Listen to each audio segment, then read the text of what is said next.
जी, बिस्मिल्लाहिर्रहमानिर्रहीम। स्टूडेंट्स, हम आज का लेक्चर स्टार्ट करते हैं।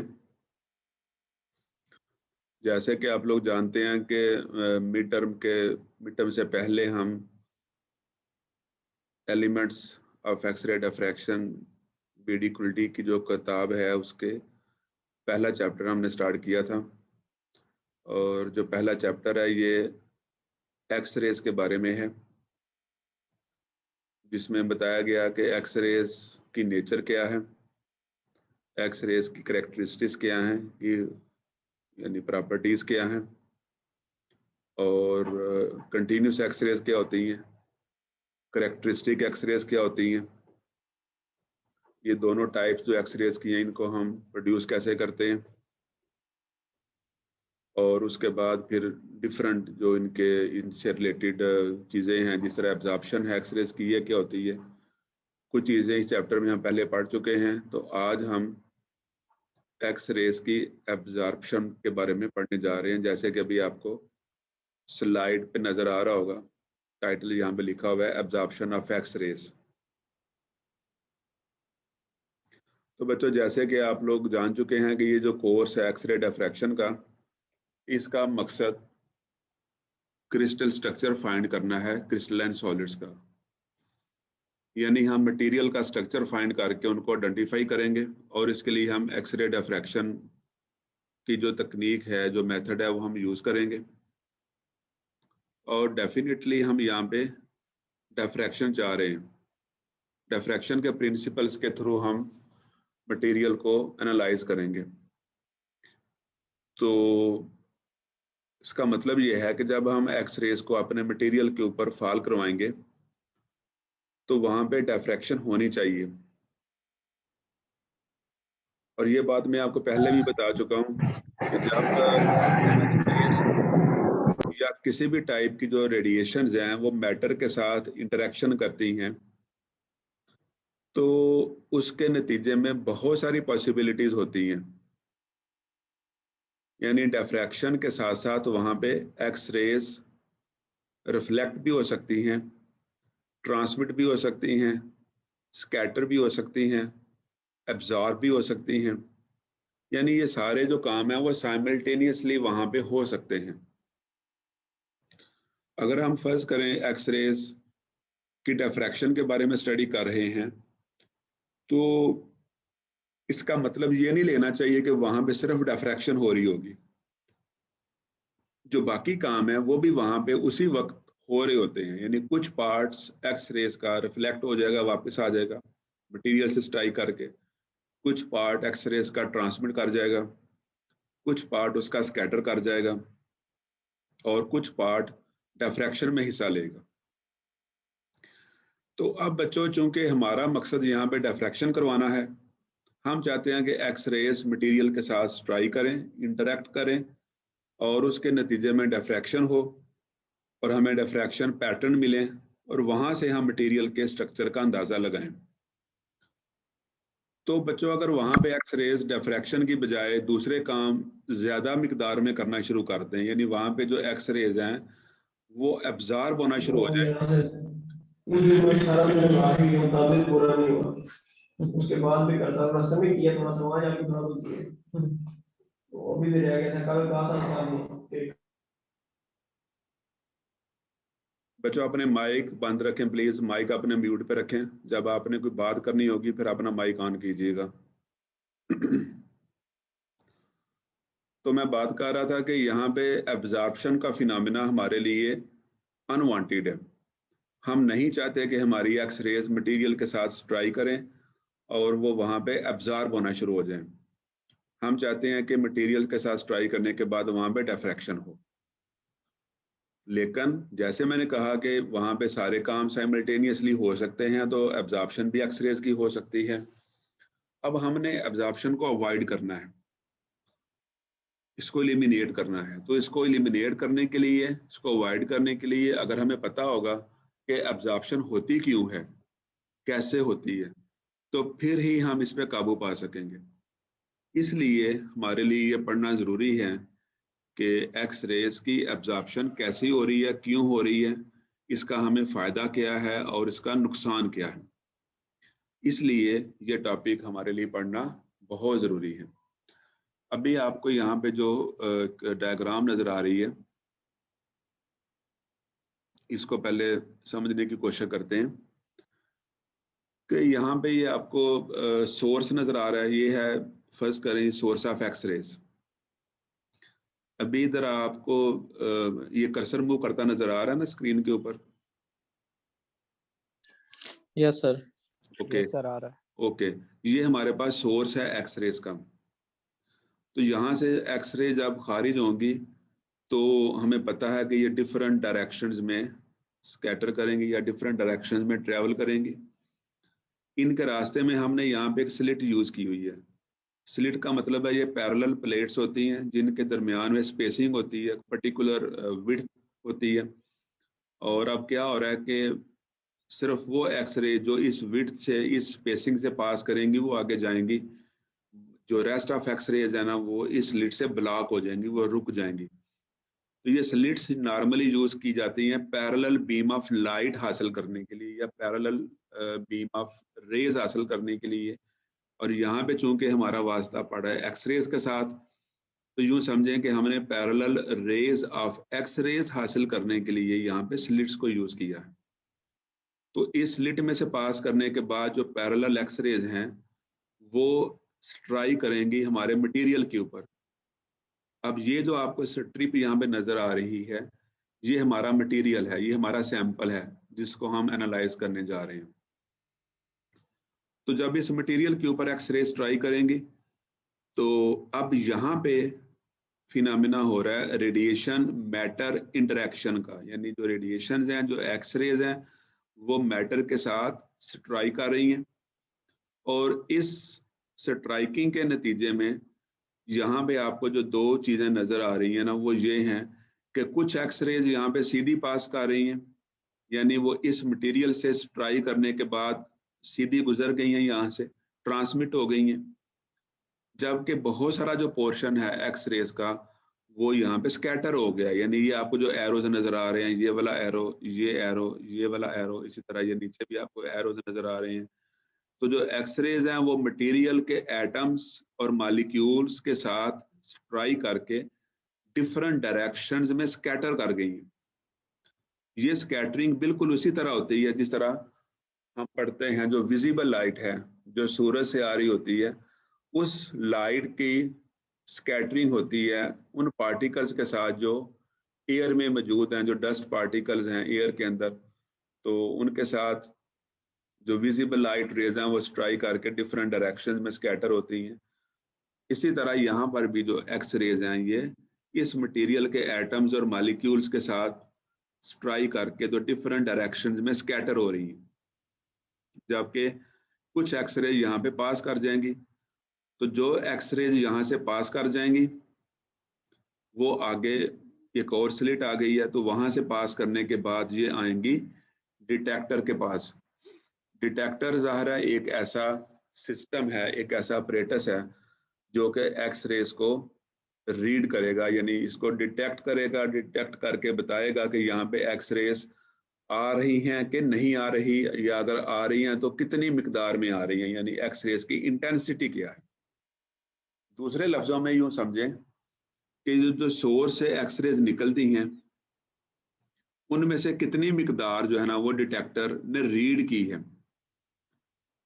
इसका ये मतलब सर बात तो कि जो सोर्स से निकल रही हैं वो भी आप वहां पे भी डिटेक्टर लगा हुआ होगा कि इतनी रेज जो है वो प्रोड्यूस हो सोर्स रही हैं और बिल्कुल, इतनी आगे सोर्स के साथ भी, सोर्स तो हमें वैसे भी जो आजकल आ रहे हैं ना, सोर्स की जो क्वांटिटी होती है ना वो वैसे ही रीडेबल होती है। हमें पता होता है कि हमारा जो सोर्स है ना ये कितनी एक्सरेज दे रहा है, कितनी उसकी इंटेंसिटी होगी। लेकिन जब वो डिटेक्टर पे पहुंचेंगी तो हमने देखना है कि इनपुट जो एक्सरेज थी जो स्ट्राइक आ रही थी हमारे मटेरियल के ऊपर, उनकी तादाद क्या थी, उनकी मिकदार क्या थी, उनकी इंटेंसिटी क्या थी, और जो डिटेक्टर तक पहुंची है ना उनकी इंटेंसिटी क्या थी।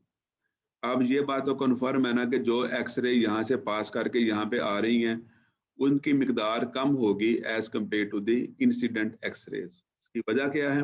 वजह उसकी मैंने बता दी आपको कि बहुत सारी एक्सरेज ऐसी हैं जो इस मटेरियल के साथ स्ट्राइक करने के बाद डिफरेंट डायरेक्शंस में स्कैटर कर गई हैं। तो अब देखें यहाँ पे ये लिखा हुआ है आई नॉट। तो आई नॉट का मतलब ये है कि इंटेंसिटी ऑफ इंसिडेंट एक्सरेज, यानी आई नॉट से हम शो करेंगे इंटेंसिटी ऑफ इंसिडेंट एक्सरेज कि जो एक्सरेज मटेरियल के ऊपर स्ट्राइक करेंगी। और आई एक्स, यहाँ पे ये लिखा हुआ है आई एक्स से मुराद है कि ये है intensity of those X-rays which have passed through the sample of thickness X, यानी हमारा ये जो सैंपल है ना, इसकी थिकनेस अपनी एक्स हमने फर्ज कर ली है। तो एक्स थिकनेस में से पास करने के बाद जो इंटेंसिटी हमें हासिल होगी उसको हम आई एक्स के साथ शो करेंगे। तो अब जाहिर सी बात है कि I x should be less than I naught, या यूँ कह लें कि I naught minus I x जब आप करेंगे तो वो इंटेंसिटी होगी जो यहाँ पे स्कैटर कर गई है, यानी दोनों का जो डिफरेंस होगा आई नॉट का और आई एक्स का, वो इंटेंसिटी होगी उन एक्स रेज की जो कि मटेरियल के अंदर रैंडम डायरेक्शंस में स्कैटर कर गई है। सर आई नोट का दोबारा पूछिए। आई नॉट का मतलब है इंसिडेंट एक्स रेज जो कि इस मटेरियल के ऊपर स्ट्राइक करती हैं, ठीक है। और स्ट्राइक करने के बाद जब मटेरियल से गुजर गई हैं जिसकी थिकनेस एक्स है, तो वो जो इंटेंसिटी होगी वो आई एक्स कहलाएगी। आई नॉट यानी क्या लें इनपुट इंटेंसिटी है, और आई एक्स जो है ना ये आउटपुट इंटेंसिटी है जो कि इस सैंपल में से गुजरने के बाद हमें हासिल हो रही है। अब जाहिर सी बात है कि जी पूछें सर, हमने ये यहाँ पे एब्जॉर्बर रखा हुआ है ना सेंटर में, तो ये रिफ्लेक्टर की तरह क्यों बिहेव कर रहा है? मींस के इस पे चाहिए था कि जो पास होगी वो तो पास होगी, बाकी तो एब्जॉर्ब होनी चाहिए थी ना। रिफ्लेक्टर कहाँ पे हो रही है? नहीं, ये जो तो आपने एब्जॉर्बर है ना फिगर के अंदर सेंटर में, ये जो एब्जॉर्बर है, जी जी, ये देखें यहाँ तो ये शो कर रहा है कि रेज जो है वो रिफ्लेक्ट कोई बैक हो रही है, कोई किसी एंगल पे रिफ्लेक्ट हो रही है, एब्जॉर्ब तो नहीं ये हो रही सर। स्कैटर हो रही है। ये मैं बताता हूँ आपको ना, मेरी बात सुनने में, अभी बताता हूँ आपको कि यहाँ पे जो ना एब्जॉर्बर जो है ना, यहाँ पे ये समझे हमारा सैंपल है, ठीक है, ये हमारा सैंपल है और सैंपल के अंदर जो ना वो एब्जॉर्प्शन का फिनोमेना हो रहा है। अब जितनी इसकी विड्थ ज़्यादा होगी, हमारे सैंपल की थिकनेस जितनी ज़्यादा होगी, इसका मतलब ये है कि उतनी जो ना वो स्कैटरिंग ज़्यादा होगी यहाँ पे, और जितनी इसकी थिकनेस कम होगी उतनी स्कैटरिंग कम होगी, और ज़्यादा जो है ना वो एक्सरेज इस मटेरियल से, इस एब्जॉर्बर से पास कर जाएंगी, ठीक है। अच्छा, अब देखें यहाँ पे अभी जो आपने क्वेश्चन पूछा ना, वो बात भी इसमें क्लियर हो जाएगी। हम यहाँ पे बात कर रहे हैं एब्जॉर्प्शन ऑफ एक्स रेज की, कि यहाँ पे जो मटेरियल के अंदर जो एक्स रेज है ना वो एब्जॉर्ब हो रही है, ठीक है। अब जो एक्स रेज एब्जॉर्ब हो रही है ना, वो एब्जॉर्ब कैसे हो रही हैं? वो दो तरीकों से हम कह सकते हैं कि जो एक्स रेज है ना यहाँ पे एब्जॉर्ब हो रही है, ठीक है। एक जो है ना उसको हम बोलते हैं ट्रू एब्जॉर्प्शन,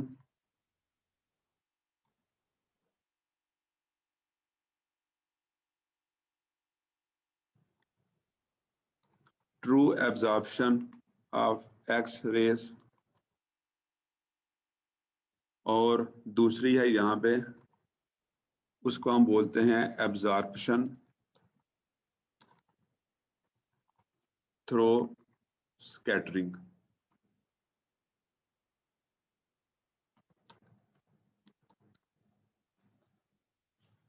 यानी जो एक्सरे यहाँ पे एब्जॉर्ब हो रही हैं वो दो तरह से एब्जॉर्ब हो रही हैं। एक टाइप है एब्जॉर्प्शन थ्रू स्कैटरिंग, यानी एक्सरे स्कैटर कर गई है किसी एटम से या मॉलिक्यूल से स्ट्राइक करके। तो दूसरी जो है ना वो है ट्रू एब्जॉर्प्शन। तो जो एब्जॉर्प्शन थ्रू स्कैटरिंग है वो कौन सी है? वो असल में वो एक्सरेज हैं जो कि इस मटेरियल के अंदर डिफरेंट एटम्स और मॉलिक्यूल से स्ट्राइक करके डिफरेंट डायरेक्शन में स्कैटर कर गई हैं, ठीक है। तो चूंकि ये मटेरियल के अंदर ही इन्होंने स्कैटर की है और हमें ये आउटपुट पे नहीं मिली, यानी मटेरियल के ऊपर जो हमने एक्सरेज फेंकी थी, इंसिडेंट करवाई थी, वो हमें आउटपुट पे जाहिर नहीं हुई, तो हम कहेंगे कि ये कहीं पे गायब हो गई हैं। और गायब कैसे हुई हैं? वो स्कैटरिंग के थ्रू गायब हुई हैं, यानी वो स्कैटर कर गई हैं, डिफरेंट डायरेक्शंस में वो बिखर गई हैं एटम्स और मॉलिक्यूल से स्ट्राइक करने के बाद। तो एक तो इस तरीके से हम कहेंगे कि जो एक्स रेज है ना वो एब्जॉर्ब हो गई है। दूसरी यहाँ पे है ट्रू अब्जॉर्प्शन। ट्रू अब्जॉर्प्शन कैसे होती है वो अभी हम आगे जाके पढ़ते हैं, अगली दूसरी या तीसरी स्लाइड में ये बात आएगी। तो यहाँ तक अभी तक आप फिलहाल ये बात याद रखें कि जो हम एब्जॉर्प्शन का फिनोमेना यहाँ पे पढ़ रहे हैं कि जो एक्स रेज हैं वो हमारे मटेरियल के ऊपर स्ट्राइक करने के बाद एक्स रेज की कुछ क्वांटिटी जो है वो डिफ्रैक्शन की बजाय वहां पे एब्जॉर्ब हो गई है। तो जब ये हम कहते हैं कि जो एक्स रेज हैं वो एब्जॉर्ब हो गई हैं, तो एब्जॉर्ब कैसे हुई हैं? एब्जॉर्ब वो ऐसे हुई हैं कि कुछ एक्स रेज स्कैटर कर गई हैं एटम्स और मॉलिक्यूल से स्ट्राइक करने के बाद, और कुछ एक्स रेज जो है ना वो उनकी ट्रू अब्जॉर्प्शन हुई है। वो जो ट्रू अब्जॉर्प्शन कैसे हुई है वो अभी हम थोड़ी देर में डिस्कस करते हैं। तो अभी तक आपको ये पता चल जाना चाहिए कि एक जो पार्ट है ना वो स्कैटरिंग की वजह से हम कहते हैं कि वहां पे चूंकि वो स्कैटर कर गई हैं डिफरेंट डायरेक्शन में, हमें वो एक्स रेज आउटपुट पे नहीं मिली। तो जब वो हमें नहीं मिली तो हम कहते हैं कि वो मटेरियल के अंदर अब्जॉर्ब हो गई है किसी तरीके से।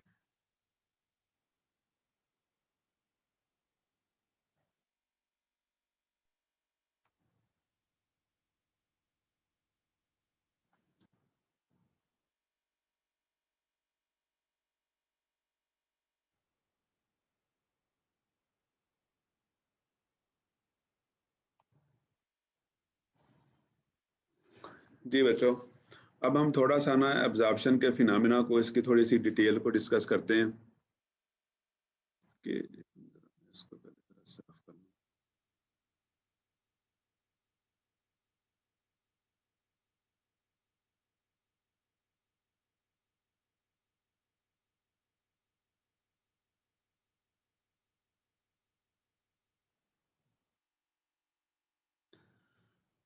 एब्जॉर्प्शन होती कैसे है? कहता है कि interaction of X rays with matter results in partial transmission and partial absorption. कि जो एक्स रेज है मैटर के साथ इनकी इंटरेक्शन होती है और वहाँ पे कुछ एक्स रेज ट्रांसमिट कर रही हैं और कुछ पार्शियली एब्जॉर्ब कर रही हैं।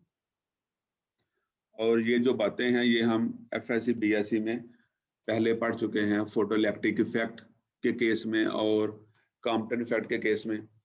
यानी हमें पता है कि जब हम कहते हैं कि जो एक्स रेज हैं वो पार्शियल एब्जॉर्प्शन हुई है, तो पार्शियल एब्जॉर्प्शन के केस में जो ना वहाँ पे कॉम्पटन इफेक्ट का फिनोमेना होता है। यानी कॉम्पटन इफेक्ट में पार्शियल एब्जॉर्प्शन होती है इलेक्ट्रोमैग्नेटिक रेडिएशन की, और फोटोइलेक्ट्रिक इफेक्ट के केस में जो है ना पार्शियल ट्रांसमिशन होती है। तो ये चीज़ें तो हम पहले पढ़ चुके हैं। यहाँ पे हम देख रहे हैं जो एब्जॉर्प्शन थ्रू स्कैटरिंग है और एब्जॉर्प्शन जो है ना वो ट्रू एब्जॉर्प्शन क्या होगी। इसका मैथमेटिकल रिलेशन क्या बनेगा? Intensity I of an X-ray beam decreases as it passes through any homogeneous medium and is proportional to the distance traversed x। इसका जो मैथमेटिकल रिलेशन है वो इस तरह बनता है जैसे ही आपके सामने लिखा हुआ है कि -DI/I इक्वल म्यू DX। ये डिफरेंशियल फॉर्म में जाहिर किया गया है चेंज ऑफ इंटेंसिटी को as a function of X, जो फासला उसने तय किया होता है एक्स रेज ने मटेरियल के अंदर। यानी एक्स रेज बेसिकली वो थिकनेस है, वो फासला है जो ट्रेवल करके एक्स रेज जो है ना वो पेनिट्रेट करती है मटेरियल के अंदर। और माइनस का साइन क्या शो करता है? माइनस का साइन ये शो करता है कि जो एक्स रेज की इंटेंसिटी है वो कम होती है जैसे जैसे वो मटेरियल के अंदर पास करती है, तो हमें आउटपुट पे इंटेंसिटी कम मिलती है और इसकी मिकदार में जो कमी आ रही है वो माइनस के साइन से शो हो रही होती है। और म्यू क्या है? यहाँ पे म्यू है proportionality constant. The proportionality constant mu is called the linear absorption coefficient. इसको हम अटेन्युएशन कोएफिशिएंट भी कहते हैं और लीनियर एब्जॉर्प्शन कोएफिशिएंट भी कहते हैं। And this is actually dependent on the substance considered, its density and the wavelength of X rays. यानी म्यू यहाँ पे जो लीनियर एब्जॉर्प्शन कोएफिशिएंट है ये 2-3 चीजों पे डिपेंड करता है। एक उस चीज की नेचर पे जिसमें एक्सरेज पास कर रही हैं, जिसमें पेनिट्रेट कर रही हैं, एक उनकी डेंसिटी पे कि वो मटेरियल कितना डेंस है, और तीसरा जो एक्सरेज की वेवलेंथ जो हमने फॉल करवाई है उस मटेरियल के ऊपर, उसकी वेवलेंथ के ऊपर भी जो है ना ये लीनियर एब्जॉर्प्शन कोएफिशिएंट डिपेंड करता है। तो बच्चों ये हमारे पास है डिफरेंशियल फॉर्म ऑफ इक्वेशन। जब हम इस डिफरेंशियल फॉर्म ऑफ इक्वेशन को इंटीग्रेट सर करेंगे, आपने minus D I by D I इसमें माइनस का बताया कि ये वैल्यू कम करने को शो करता है, मगर सर जब वैल्यू कम होती है उसकी तो वैल्यू वैसी कम हो जाती है। माइनस साइन सर वैल्यू कम करने के लिए तो नहीं होगा इधर। अच्छा जी, तो किस काम के लिए होगा? ये सर पता नहीं, फिर क्योंकि वैल्यू कम होगी वो वैसी कम आ जाएगी, फिर माइनस साइन सर किस लिए है? डिफरेंशियल ये इक्वेशन के नॉर्मल अंदर, डिफरेंशियल इक्वेशन के अंदर आपने डिफरेंशिएशन पता नहीं पढ़ी नहीं हुई। डिफरेंशियल इक्वेशन के अंदर माइनस का साइन, रेडियो एक्टिविटी के अंदर भी आपने पढ़ा हुआ है कि डिके जब आप स्टडी करते हैं तो वहां पे भी माइनस का साइन होता है। तो डिफरेंशियल फॉर्म में जब आप इक्वेशन को लिखते हैं तो वहां पे जो माइनस का साइन होता है ना, वो ये अभी आपने इक्वेशन डिफरेंशियल फॉर्म में लिखी हुई है। जब आप इसको इंटीग्रेट करके आप इसको कंक्रीट फॉर्म में लेके आएंगे तो वहां पे इसकी एब्सोल्यूट वैल्यू कम ही आएगी, और डिफरेंशियल फॉर्म में इक्वेशन में माइनस का साइन लगाना पड़ता है। आप जो है ना जो डिफरेंशिएशन का जो बेसिक रूल है ना, पहले उसको स्टडी करें जरा।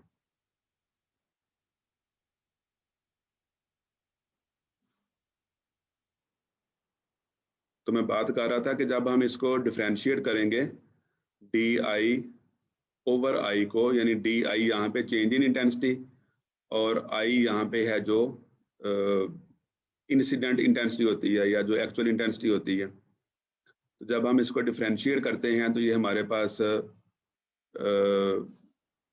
इसको जब हम D I over I is equal to mu x को इंटीग्रेट करेंगे, दोनों तरफ इसका इंटीग्रल लेंगे, तो हमारे पास इक्वेशन जो बनेगी वो इस फॉर्म में आएगी। ये हो गई I x is equal to I naught exponential minus mu x. यहाँ पे हमें पता है कि जो आई एक्स है ये क्या होगा, आई एक्स इंटेंसिटी होगी एक्स रेज की एक्स थिकनेस तय करने के बाद, और आई नॉट वो पहले हम देख चुके हैं कि हमारे पास इंसिडेंट बीम की इंटेंसिटी होती है, और आगे आ रहा है एक्सपोनेंशियल म्यू एक्स। यानी जब आप इस इक्वेशन का जो यहाँ पे ये लिखी हुई है, डिफरेंशियल 0 से x तक लेना है डिस्टेंस के लिए। जी बिल्कुल, 0 से लेके x तक लेना है। तो 0 से लेके x तक जब आप इसको लेके तो इसको इंटीग्रेट करेंगे, उसकी जो लिमिट की वैल्यूज हैं वो पुट करेंगे, तो आपके पास जो रिजल्टेंट इक्वेशन बनती है ना वो ये आती है I x is equal to I naught exponential minus mu x. सिंपल सा काम है, ये बेशुमार दफा आप इसको कर चुके हैं। तो सिंपल सी सबसे सिंपलेस्ट फॉर्म है ये डिफरेंशियल इक्वेशन की, तो इससे ज्यादा कॉम्प्लिकेटेड इक्वेशन भी आगे आनी है। तो यहाँ पे आई नॉट क्या है, ये है इंटेंसिटी ऑफ एक्सरे बीम, और आई एक्स क्या है, ये है intensity of transmitted beam after passing through a thickness X, यानी एक्स थिकनेस में से पास करने के बाद जो इंटेंसिटी होगी वो आई एक्स होगी। तो ये तो हमारे पास इक्वेशन आ गई, एक स्टैंडर्ड इक्वेशन आ गई जो कि हमें बताएगी कि एक्स थिकनेस में से गुजरने के बाद एक्स रेज की इंटेंसिटी कितनी होगी। लेकिन यहाँ पे जो कांस्टेंट आ रहा है ना, जो प्रोपोर्शनैलिटी कांस्टेंट है, हमारा कंसर्न इससे है चूंकि ये एब्जॉर्प्शन को शो कर रहा है और हम यहाँ पे एब्जॉर्प्शन को स्टडी कर रहे हैं। तो यहाँ पे जो म्यू लिखा हुआ है ना, ये लिखा हुआ है लीनियर एब्जॉर्प्शन कोएफिशिएंट। तो बच्चों लीनियर एब्जॉर्प्शन कोएफिशिएंट को बाज़ दफा जो है ना डायरेक्ट वे में मेजर करना हमारे लिए मुश्किल होता है। इसके लिए हम क्या करते हैं, फिर इस मुश्किल पे काबू पाने के लिए हम इस लीनियर एब्जॉर्प्शन कोएफिशिएंट को जो ना कन्वर्ट कर लेते हैं मास एब्जॉर्प्शन कोएफिशिएंट में, क्योंकि हमारे लिए मटेरियल की क्वांटिटी यानी उसका जो मास है ना वो मेजर करना निस्बतन आसान होता है। तो चूंकि हमें अपने मटेरियल के मास का पता होता है तो हम इसको जो है ना मास एब्जॉर्प्शन कोएफिशिएंट में कन्वर्ट कर लेते हैं। उसके लिए हम क्या करेंगे कि हम इसी इक्वेशन को I x is equal to I naught exponential minus mu x को इस तरीके से मॉडिफाई करेंगे कि हम म्यू की बजाय यहाँ पे यानी लीनियर एब्जॉर्प्शन कोएफिशिएंट की बजाय हम इसको लिख लेंगे म्यू ओवर रो। म्यू ओवर रो तो यानी हमने क्या किया, यहाँ पे रो के साथ हमने इसको डिवाइड किया और रो के साथ ही हमने इसको मल्टीप्लाई किया। और सिंपल सी बात आपको पता होगा कि जब हम एक ही क्वांटिटी के साथ किसी क्वांटिटी को मल्टीप्लाई करते हैं और डिवाइड करते हैं तो ओवरऑल उस पर कोई फर्क नहीं पड़ता। लेकिन इससे हमें फायदा क्या हुआ कि हमने जब ये रो यहाँ पे यूज किया, रो का मतलब होता है डेंसिटी, और डेंसिटी होती है मास पर unit volume of your sample, your substance. जब आप मास पर यूनिट वॉल्यूम यहाँ पे यूज कर लेंगे, म्यू ओवर रो यहाँ पे यूज कर लेंगे, तो ये जो टर्म हमारे पास होगी ना, म्यू ओवर रो, ये हमारे पास होगी मास अब्जॉर्प्शन कोएफिशिएंट। और सर ये भी ये ज़ाहिर काइनेटिक कि आपने मास अब्जॉर्प्शन कोएफिशिएंट में हमने क्यों लिया है लीनियर के बजाय? मैंने बताया आपको कि बाज़ दफ़ा जो सैंपल हमारे पास होते हैं ना, लीनियर अब्जॉर्प्शन कोएफिशिएंट का मतलब ये होता है कि हमने लीनियर वे में देखना है कि मटेरियल के अंदर जो एक्स रेज है ना, वो किस लेवल तक पेनिट्रेट कर रही हैं, किस लेवल तक एब्जॉर्ब कर रही हैं। तो ये चीज़ हमारे लिए, हमारे सैंपल के अंदर मेजर करना हमारे लिए मुश्किल होता है कि जो एक्स रेज है ना, वो किस लेवल तक लीनियर वे में पेनिट्रेट कर रही हैं। इसकी बजाय हमें अपने सैंपल के मास का पता होता है, मास हम आसानी से मेजर कर लेते हैं। तो चूंकि सैंपल का मास हम आसानी से मेजर कर लेते हैं, तो इसलिए हम क्या करते हैं कि लीनियर अब्जॉर्प्शन कोएफिशिएंट को हम मास अब्जॉर्प्शन कोएफिशिएंट में कन्वर्ट कर लेते हैं। तो मास अब्जॉर्प्शन कोएफिशिएंट में कन्वर्ट करने के लिए हम क्या करेंगे, म्यू ओवर रो, ठीक है, यानी इसको हम जो ना उसकी डेंसिटी से डिवाइड करेंगे और डेंसिटी के साथ ही मल्टीप्लाई कर देंगे। तो जब हमने म्यू ओवर डेंसिटी लिख लिया तो ये हमारे पास बन जाएगा मास अब्जॉर्प्शन कोएफिशिएंट। और डेंसिटी पता है आपको, ये मास पर यूनिट वॉल्यूम होती है। इसका मतलब है कि यहाँ पे मटेरियल का जो मास है ना, वो भी इंक्लूड हो गया। Okay sir. तो ये देखें, mu over rho can be calculated for solutions और कंपाउंड्स। ये तो अच्छा है, ऊपर ये जो इक्वेशन हमारे पास लिखी हुई थी ना, I x is equal to I naught exponential minus mu over rho into rho x. यहाँ पे जो म्यू ओवर रो है ना, ये मास अब्जॉर्प्शन कोएफिशिएंट है, और ये हम डायरेक्ट वे में उस वक्त यूज कर सकते हैं जब हमारे पास हमारा जो मटेरियल है ना, वो एक सिंगल फेज में हो, यानी प्योर फॉर्म में मटेरियल हो, और एक ही फेज उसके अंदर हो, यानी उसके अंदर कोई दूसरी फेज शामिल ना हो, कोई उसमें कंपाउंड्स या डिफरेंट जो स्पीशीज होती हैं वो ना हो, और सिंगल फेज मटेरियल हो। सिंगल फेज से मुराद ये है कि फर्ज करें अगर आपके पास मटेरियल जिंक ऑक्साइड है, तो वो 100% जिंक ऑक्साइड ही हो, यानी 100% उसके उसमें जिंक ऑक्साइड हो, कोई और चीज उसमें शामिल ना हो। तो उस वक्त हम ये वाली इक्वेशन इस्तेमाल कर सकते हैं। लेकिन ऐसा बहुत कम होता है कि हमारे पास जो मटेरियल है वो सिंगल फेज हो। अक्सर बात हमारे पास मटेरियल है ना, वो सिंगल फेज में नहीं होते, बल्कि वो बाई फेज, ट्राई फेज में आ जाते हैं। तो अगर एक से ज्यादा फेजेस हों तो फिर हमें हर फेज के लिए मास अब्जॉर्प्शन कोएफिशिएंट अलग अलग फाइंड करना पड़ता है, और इस केस में हम उसकी वेटेड एवरेज जो है ना वैल्यू, वो यूज करते हैं। तो उसके लिए हम क्या करेंगे, उसके लिए सिंपल ये काम करना है हमने कि हम जो है ना वेटेड एवरेज लेंगे of the mass absorption coefficients of the constituent elements, के जितने भी हमारे उस मटेरियल के अंदर एलिमेंट्स मौजूद हैं या डिफरेंट फेजेस मौजूद हैं, हम उनकी वेटेड एवरेज ले लेंगे। यानी फर्ज करें जैसे यहाँ पे इक्वेशन लिखी हुई है, फिर हम इसको यूं लिख लेंगे कि म्यू ओवर रो इक्वल आ जाएगी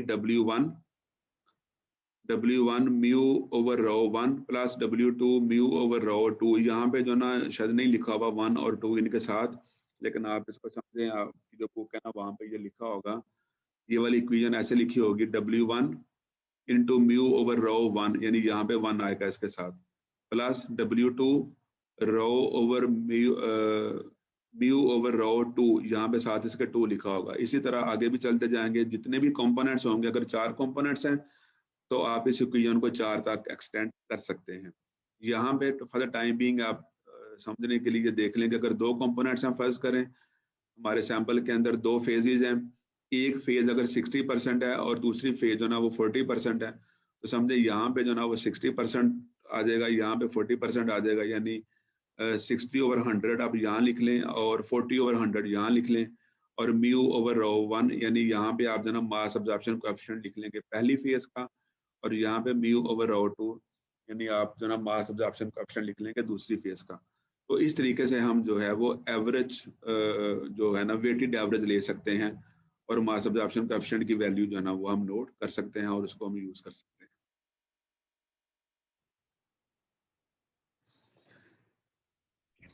जी सर बच्चों, यहाँ पे जो अब्जॉर्प्शन कोएफिशिएंट म्यू है वो भी फिर चेंज नहीं होगा दोनों का, एलिमेंट्स दोनों के डिफरेंट हैं तो?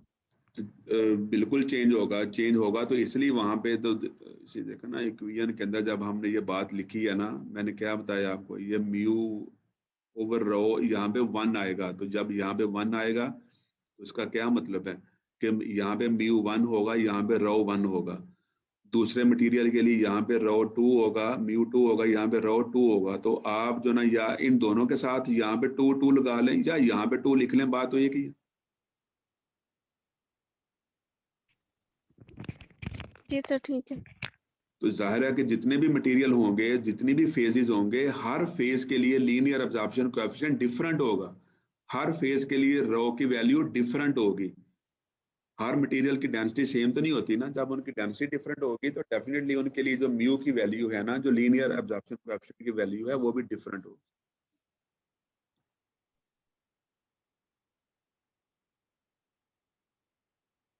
ठीक है जी, क्लियर है बात? Yes sir. Yes sir. Okay जी बच्चों, यहाँ पे देखें जरा, ये ग्राफ अभी आपके सामने है, ये आपको ना एब्जॉर्प्शन का फिनोमिना समझने में हेल्प करेगा। जैसे मैंने शुरू में बताया आपको कि यहाँ पे जो एब्जॉर्प्शन होती है ना वो 2 तरह से हो रही है, यानी मटेरियल के अंदर जो एक्स रेज है ना वो 2 तरह से एब्जॉर्ब हो रही है। वो 2 तरीके कौन से हैं जो मैंने बताए हैं आपको? शाबाश शाबाश, में से कोई मुझे स्टूडेंट बताए, जरा अपना माइक ऑन करें और मुझे बताया कि मैंने आपको शुरू में बताया ट्रांसलेशन और अब्जॉर्प्शन। वो 2 तरह से होती है। वो 2 तरीके कौन कौन से हैं? अब्जॉर्प्शन ऑफ एक्स-रे, अब्जॉर्प्शन और स्कैटरिंग अब्जॉर्प्शन। ठीक है जी, आप लोग through absorption of X-ray, absorption through scattering. ठीक है, ओके हो गया। अपने माइक प्लीज बंद करें जरा, आप साहब अपने माइक बंद करें। हाफिज मोहम्मद इरफान, हाफिज मोहम्मद इरफान अपना माइक ऑन करें प्लीज। आप बताएं जरा कि यहाँ पे जो अब्जॉर्प्शन के 2 तरीके कौन से हैं? जो पीछे बताएं सर। हाँ जी, एक ट्रू अब्जॉर्प्शन और एक थ्रू एक्स-रे, क्या कहना था? यस सर, डायरेक्ट अब्जॉर्प्शन और ट्रू अब्जॉर्प्शन। एक ट्रू अब्जॉर्प्शन, दूसरी कौन सी? Through scattering. थ्रू स्कैटरिंग, शाबाश, गुड हो गया।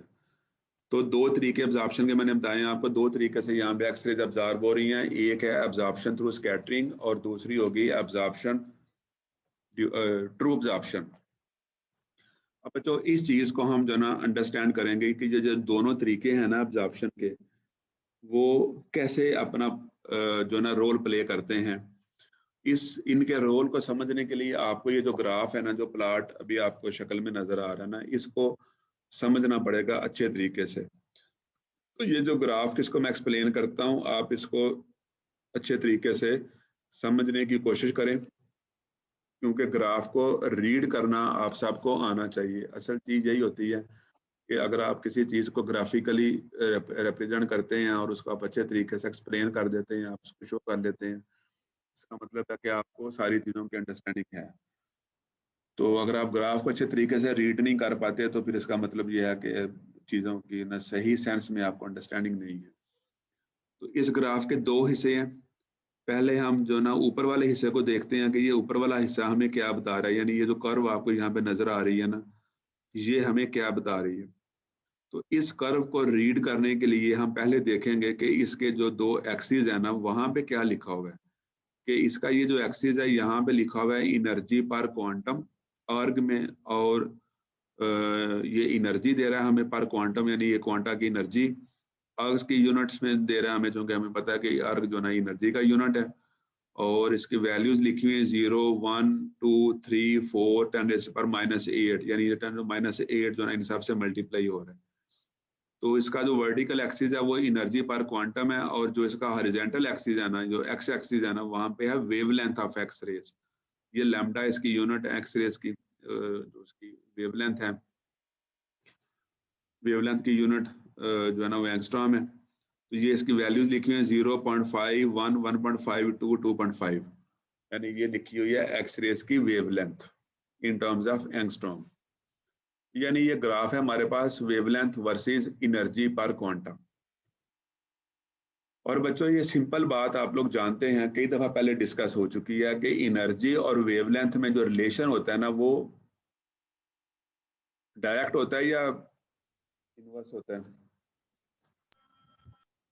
इनवर्स होता है सर। इनवर्स इनवर्स जी रिलेशन जी इनवर्स होता है। इसका मतलब यह है कि देखें यहाँ पे हमें ये नजर आ रहा है ना कि वेवलेंथ इधर को जब जा रहे हैं तो वेवलेंथ बढ़ रही है, तो जब ज़ाहिर है वेवलेंथ बढ़ेगी, इधर हम जा रहे हैं तो ये 0.5 आ रहा है, फिर 1 आ रहा है, 1.5 आ रहा है, ये 2 है, ये 2.5 है। तो जब हम लेफ्ट से राइट को मूव करते हैं ना अलोंग एक्स एक्सिस, तो हम देखते हैं कि वेवलेंथ की वैल्यू बढ़ रही है। तो यहाँ पे जब हम कर्व को रीड करते हैं तो ये कर्व नीचे को आ रही है, तो नीचे का आने का मतलब ये है कि जो एनर्जी पर क्वांटा है वो कम हो रही है। तो होना भी ऐसे चाहिए, क्योंकि जैसे जैसे वेवलेंथ बढ़ेगी तो एनर्जी को कम होना चाहिए, तो एनर्जी यहाँ पे कम ही हो रही है। ठीक है, इसका मतलब ये हुआ कि अगर फोटॉन की वेवलेंथ 2.5 एंगस्ट्रॉम है, it should be less energetic. अगर फोटॉन की वेवलेंथ 2 एंगस्ट्रॉम है, इट इज मोर एनर्जेटिक। अगर फोटॉन की वेवलेंथ फर्ज करें 1 एंगस्ट्रॉम है, it is still more energetic. यानी जैसे जैसे वेवलेंथ कम होती जा रही है तो एनर्जी जो है ना पर क्वांटा वो बढ़ती जा रही है। ठीक है, तो एक बात आप ये भी ध्यान में रखें कि ये प्लाट जो कर्व जो आपको नजर आ रही है ना, ये हमने प्लाट की हुई है निकल मेटल के लिए। यानी ये निकल, ये लिखा है यहाँ पे critical energy WK for ejection of K electron from निकल। यानी निकल के एटम से हमने K इलेक्ट्रॉन को निकालना है, तो K इलेक्ट्रॉन को निकालने के लिए हमें जो एनर्जी चाहिए, ठीक है, वो इस एनर्जी को हमने इस कर्व की मदद से यहाँ पे शो किया है।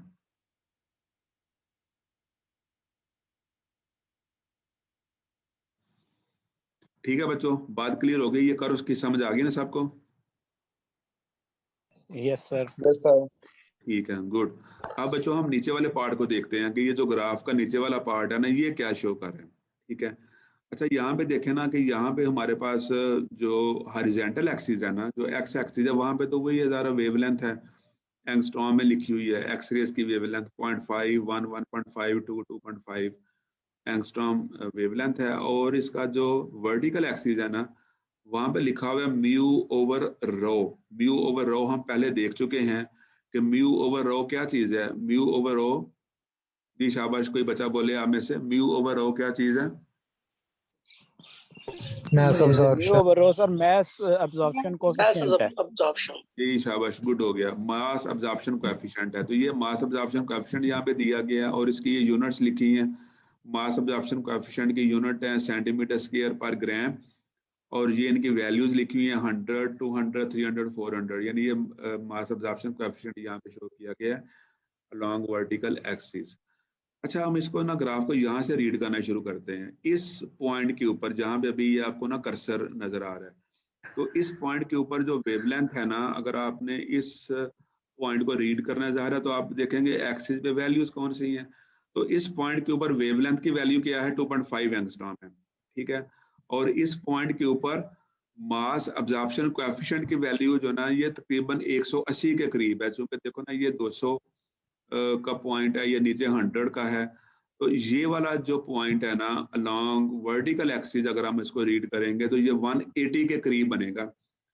तो आप ये बात ध्यान में रखें कि जब वेवलेंथ की वैल्यू 2.5 एंगस्ट्रॉम है तो मास अब्जॉर्प्शन कोएफिशिएंट की वैल्यू अराउंड 180 सेंटीमीटर स्क्वायर पर ग्राम।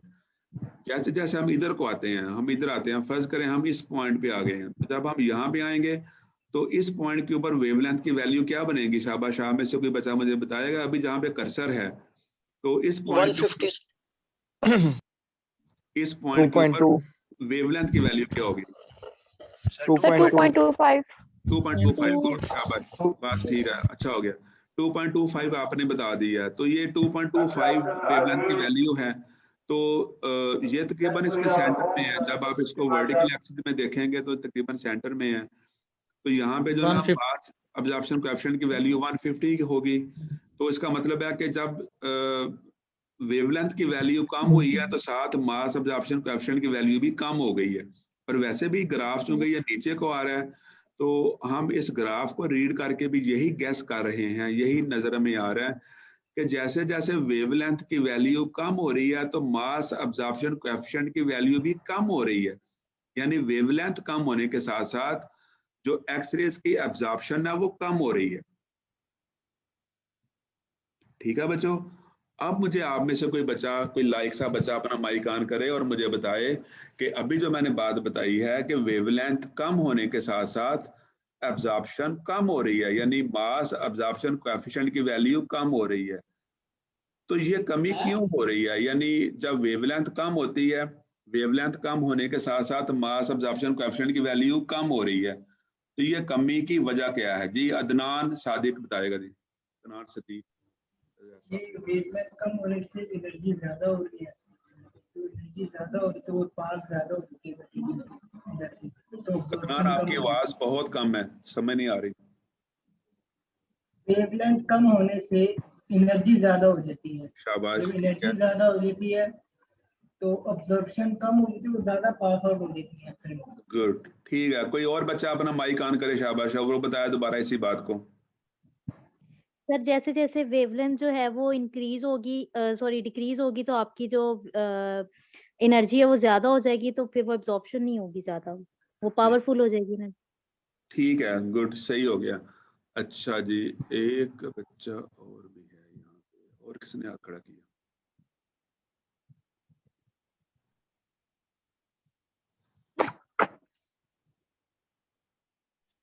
सर जब वेवलेंथ कम होगी तो हमारे पास जो वेव होगी वो ब्रीक होती जाएगी, और ब्रीक चीज जो है वो आसानी से गुजर जाती है। ठीक है। अच्छा बात सुनो, ये देखो एक्सप्लेनेशन जो अभी बच्चों ने की है कि जैसे जैसे वेवलेंथ कम हो रही है तो इसका मतलब ये है कि फ्रीक्वेंसी बढ़ रही है, इसका मतलब है कि एनर्जी बढ़ रही है, यानी जो फोटॉन्स हैं वो ज्यादा इनर्जेटिक आ रहे हैं हमारे पास। तो जितने फोटॉन्स इनर्जेटिक होंगे उनकी पेनिट्रेशन उतनी ज्यादा हो जाएगी। पेनिट्रेशन ज्यादा होगी क्योंकि वो ज्यादा इनर्जेटिक है, उसके पास एनर्जी ज्यादा है, तो वो ज्यादा फासला कवर कर लेगा, उसकी अब्जॉर्प्शन कम होगी। यानी जितने फोटॉन इनर्जेटिक होंगे उतने उनकी अब्जॉर्प्शन के चांसेस कम होते जाएंगे। यानी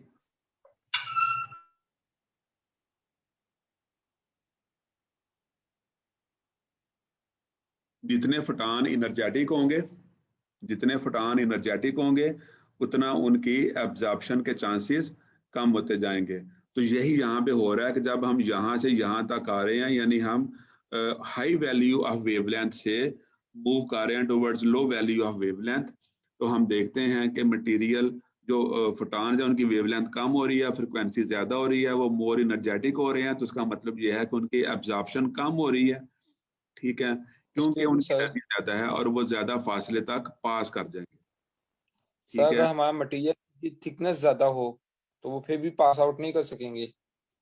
बिल्कुल, वो तो मटेरियल की थिकनेस तो यहाँ पे मैटर करती है, मटेरियल की थिकनेस ज़ाहिर मैटर करती है, लेकिन हम उस थिकनेस को शामिल करते हुए ये बात कर रहे हैं कि ज़ाहिर कि मटेरियल की थिकनेस ज़्यादा होगी तो मटेरियल के अंदर वो जो है ना वो पेनिट्रेट करेगा, और थिकनेस ज़्यादा होगी तो वो क्वांटिटी यहाँ पे इंक्लूड हो गई है, क्योंकि हम बात कर रहे हैं मास अब्जॉर्प्शन कोएफिशिएंट की।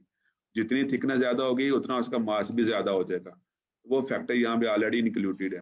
ठीक है, और उसी वजह से यहाँ पे ये हो रहा है कि उनकी जो अब्जॉर्प्शन है ना, जैसे जैसे वो इनर्जेटिक आ रहे हैं वैसे वैसे उनकी जो अब्जॉर्प्शन है ना वो कम होती जाएगी और वो ज्यादा फासले तक जो ना पेनिट्रेट करेंगे। तो बच्चों यहाँ से लेके यानी इस पॉइंट से लेके इस पॉइंट तक हमने देखा कि जो वेवलेंथ कम होने के साथ साथ मटेरियल के अंदर जो एब्जॉर्प्शन है वो कम हो रही है, लेकिन एब्जॉर्प्शन हो तो रही है ना, मतलब कम हो रही है ज्यादा हो रही है, चलें वो तो वेवलेंथ पे डिपेंड करता है, लेकिन एब्जॉर्प्शन हो तो रही है ना। तो वो जो एब्जॉर्प्शन हो रही है ना यहाँ से लेके यहाँ तक, इसको हम बोलते हैं एब्जॉर्प्शन ड्यू टू स्कैटरिंग। यानी यहाँ पे जो मटेरियल के अंदर जो एक्सरेज एब्जॉर्ब कर रही हैं वो स्कैटरिंग की वजह से एब्जॉर्ब कर रही हैं। अगर आप इस ग्राफ को यानी यहाँ से जहाँ पे अभी मेरा कर्सर है ना, आप यहाँ से इधर को रीड करना शुरू कर दें, तो इधर को हम रीड करेंगे तो हम देखेंगे जैसे जैसे वेवलेंथ बढ़ती है तो एब्जॉर्प्शन भी बढ़ती जा रही है। यानी आप इसको इस तरीके से एक्सप्लेन कर सकते हैं कि जैसे जैसे वेवलेंथ बढ़ती है फोटॉन की एनर्जी कम होती है, तो एनर्जी कम होने से उनकी एब्जॉर्प्शन बढ़ती जा रही है। तो ये जो एब्जॉर्प्शन है ना, यहाँ से लेके यहाँ तक, ये एब्जॉर्प्शन कहलाती है एब्जॉर्प्शन ड्यू टू स्कैटरिंग। अब देखिए यहाँ पे क्या हुआ है, इस पर्टिकुलर वैल्यू पे आके ना, यानी जैसे जैसे ये वेवलेंथ कम होती जा रही थी, तो कम होते होते एक पर्टिकुलर वैल्यू ऐसी आई है जो कि 1.5 के करीब है, यानी ये एक्चुअल वैल्यू इसकी होती है 1.48। तो जब वेवलेंथ की वैल्यू 1.48 हुई है ना, तो हमने यहाँ पे एक सडन राइज देखा है, यानी एब्जॉर्प्शन अचानक बढ़ गई है और बहुत ज्यादा बढ़ गई है। यानी यहाँ से देखें कि जो पीक है ना वो अचानक ऊपर चली गई है और एब्जॉर्प्शन की वैल्यू बहुत ज्यादा हो गई है। 1.48 एंगस्ट्रॉम के ऊपर अचानक एब्जॉर्प्शन बहुत ज्यादा हुई है। ये एब्जॉर्प्शन किस वजह से हुई है, इसको जरा गौर से समझें। ये एब्जॉर्प्शन बच्चों इस वजह से हुई है कि जब वेवलेंथ की वैल्यू कम होते होते इतनी कम हो गई, या दूसरे लफ्जों में यूँ कह लें कि एनर्जी बढ़ते बढ़ते फोटॉन की एनर्जी इतनी ज्यादा बढ़ गई कि उस वो फोटॉन निकल के शेल में इलेक्ट्रॉन जो मौजूद था ना उसने एब्जॉर्ब कर लिया, और एब्जॉर्ब करने के वजह से उस फोटॉन ने अपनी एनर्जी, अपनी आइडेंटिटी लूज कर दी है, उसने एनर्जी लूज कर दी, और उस फोटॉन ने अपनी सारी एनर्जी जो है ना वो इलेक्ट्रॉन को दे दी, और वो फोटॉन वहां पे खुद एब्जॉर्ब हो गया। इस एब्जॉर्प्शन को हम बोलेंगे ट्रू एब्जॉर्प्शन। ठीक है, यानी ट्रू एब्जॉर्प्शन कैसे हो रही है? ट्रू एब्जॉर्प्शन होती है कि जब फोटॉन अपनी सारी एनर्जी किसी इलेक्ट्रॉन को दे देते हैं और वो फोटॉन अपनी आइडेंटिटी खत्म कर देगा, अपनी आइडेंटिटी लूज कर देगा और अपनी सारी की सारी एनर्जी जो है ना वो इलेक्ट्रॉन्स को ट्रांसफर कर देगा। तो हम कहेंगे कि यहाँ पे जो है ना वो ट्रू एब्जॉर्प्शन हो रही है, और हमें यहाँ पे एक सडन राइज मिलता है, और हम देखते हैं कि जो मास एब्जॉर्प्शन कोएफिशिएंट की वैल्यू है ना वो अचानक बहुत ज्यादा हो जाती है। ठीक है, और इसके बाद फिर दोबारा हम जब आगे चलते हैं और वेवलेंथ की वैल्यू मजीद कम हो रही है, तो अब देखें दोबारा जो ना वही बिहेवियर कि जैसे जैसे वेवलेंथ की वैल्यू कम होगी मींस फ्रीक्वेंसी की वैल्यू बढ़ेगी, तो फ्रीक्वेंसी बढ़ने के साथ साथ एनर्जी बढ़ेगी फोटॉन की, और एनर्जी बढ़ने के साथ साथ जो है ना वो एब्जॉर्प्शन कम होती जाएगी। यानी जितना फोटॉन एनर्जेटिक होता जाएगा उतना जो है ना वो मास एब्जॉर्प्शन कोएफिशिएंट जो है ना वो कम होता जाएगा। ठीक है बच्चों, तो इसका मतलब ये है कि ये वाले जो फोटॉन जो यहाँ पे मौजूद है ना, यहाँ पे जो मौजूद है ना, ये दोनों तरीकों से यहाँ पे जो है ना जो हाईली एनर्जेटिक फोटॉन होंगे वो दोनों तरीकों से एब्जॉर्ब हो सकते हैं। वो स्कैटरिंग के थ्रू भी एब्जॉर्ब हो सकते हैं और वो ट्रू एब्जॉर्प्शन के थ्रू भी एब्जॉर्ब हो सकते हैं। ठीक है बच्चों, तो अभी यहाँ पे दोनों फिनोमेना मैंने एक्सप्लेन कर दिया आपको, मैंने बता दिया कि जो ट्रू सर ये ट्रू एब्जॉर्प्शन दोबारा एक्सप्लेन करते हैं कि जब सर 1.48 एंगस्ट्रॉम पे आपने कहा जब फोटोन जो है ना अपनी एनर्जी लूज कर देगा, क्या इन फोटोन डिस्ट्रॉय हो जाएगा या उसकी मतलब एनर्जी तो लूज होगी लेकिन मैच तो होगा ना? एटम मतलब अपने फोटोन अपनी एनर्जी इंक्रीज करता जाता है, मोर एनर्जेटिक हो जाता है, तो वो अपनी एनर्जी ट्रांसफर कर देता है इलेक्ट्रॉन को। देखिए बच्चों, बात पता क्या है, ये बात हम पहले भी डिस्कस कर चुके हैं कि जो इलेक्ट्रॉन्स होते हैं ना, जो के शेल के इलेक्ट्रॉन हैं, निकल के, हम चूंकि यहाँ पे निकल की बात कर रहे हैं तो चले हम निकल के पॉइंट ऑफ व्यू से बात कर लेते हैं कि जो निकल के शेल के इलेक्ट्रॉन हैं, उन इलेक्ट्रॉन्स को हम एटम से चाहें तो निकाल सकते हैं ना? कैसे निकाल सकते हैं? जाहिर है हम उनको एनर्जी देंगे। हम उनको यहाँ पे एनर्जी दे रहे हैं फोटॉन्स की शक्ल में, लेकिन ये भी हमें पता है कि के शेल से इलेक्ट्रॉन को निकालने के लिए एक हमें मिनिमम अमाउंट ऑफ एनर्जी चाहिए होती है। हम उस एनर्जी के फोटॉन उसको देंगे तो वो इलेक्ट्रॉन उस एनर्जी को एब्जॉर्ब करके वहां से वो निकलेगा, अदरवाइज वो नहीं निकलेगा। यानी कि के शेल के इलेक्ट्रॉन को निकल के केस में के शेल के इलेक्ट्रॉन को निकालने के लिए एक पर्टिकुलर अमाउंट ऑफ एनर्जी चाहिए, उसके लिए एक पर्टिकुलर फ्रिक्वेंसी चाहिए, उसके लिए एक पर्टिकुलर वेवलेंथ चाहिए। हम उस वेवलेंथ का फोटॉन उसको देंगे तो वो वहां से इलेक्ट्रॉन निकलेगा, अदरवाइज वो नहीं निकलेगा। तो अब यहाँ पे क्या हुआ है कि जैसे जैसे वेवलेंथ कम होती गई है, तो वेवलेंथ कम होते होते जब ये वैल्यू 1.48 एंगस्ट्रॉम बनती है, तो ये वाला फोटॉन इतना एनर्जेटिक हो गया है कि ये फोटॉन निकल के शेल से इलेक्ट्रॉन को निकाल सकता है। तो उसको निकालने के लिए उसने क्या किया कि वो जो फोटॉन की एनर्जी है ना, यानी फोटॉन होता क्या है, बेसिकली पैकेट ऑफ एनर्जी है। जब आप फोटॉन की डेफिनेशन पढ़ते हैं तो क्या पढ़ते हैं, it's just a packet of energy.